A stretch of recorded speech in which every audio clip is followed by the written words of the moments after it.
Head to Egypt now, where the country's central bank has announced that external debt jumped 21% in the third quarter of the 2020-2021 fiscal year. This is as total external debt rose to $135 billion from $111 billion recorded in the same period the previous year. Well, as CGTN's Yasser Hakim now reports, a decline in forex inflows amid rising expenditure to curb the pandemic have led to soaring debt. Egypt's external debt is piling up.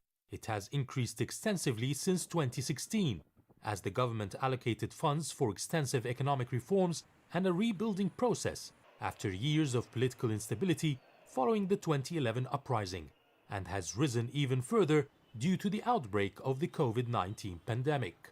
Egypt's government was forced to tap the debt market again in 2020 to cover the losses incurred by the pandemic-induced slowdown, which led to a 21% jump in loans the last year.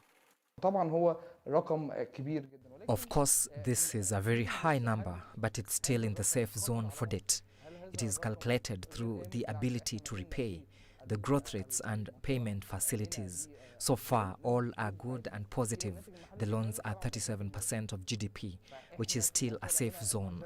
These are two sources of the debt, the loans and bonds. In the last quarter, loans were $50 billion and bonds totaled $25 billion. To bridge the gap without putting a burden on the state budget, the government has been reverting to long-term loans with maturities of up to 20 and 30 years. But it's not all gloom for Egypt's forex inflows. The country's main source of hard currency, such as remittances from expatriates and revenue from the Suez Canal, have been on the rise. However, more effort is being done to support ailing resources, such as exports, foreign direct investments, and tourism, which have been battered by the pandemic.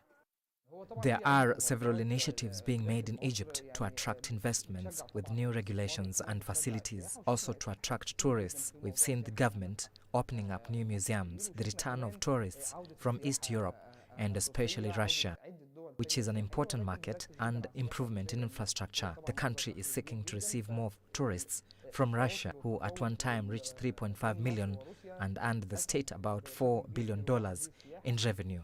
The finance minister has not ruled out another plunge in the debt market, but has stated this move will be less frequent moving forward. The strategy, authorities say, is to reduce total debt from 90% of GDP to 70% of GDP by the 2024-2025 fiscal year. Yasser Hakim for CGTN, Cairo.